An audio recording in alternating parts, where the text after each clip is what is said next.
وَإِنَّهَا لَكَبِيرَةٌ، واقعی یہ بہت مشکل ہے، یہ نماز تو بہت بھاری ہے، إِلَّا عَلَى الْخَاشِعِينَ، مگر اللہ سے ڈرنے والوں کے لیے کچھ بھی مشکل نہیں ہے۔ فرید گنج شکر جس رات فوت ہو رہے تھے بار بار عشاء پڑھتے تھے، مریدین باصفا بدر الدین اسحاق وغیرہ نے، نجیب الدین متوکل نے ہاتھ باندھ کے کھڑے ہوئے اور کہا، حضرت والا نے 20 مرتبہ پڑھی، کہا باولو مجھے پتا ہے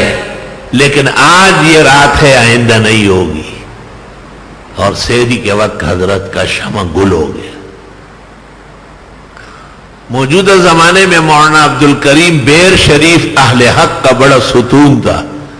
رشد و ہدایت کا مینار برحق تھا۔ حاجی بشیر میمن اور ڈاکٹر سالم احمد نے مجھے بتایا کہ انتقال کے رات حضرت بار بار نماز پڑھ رہے تھے، بار بار نماز پڑھ رہے تھے۔ نشان مرد مومن بات گویم، چمر گائے تبسم بر لبیوز،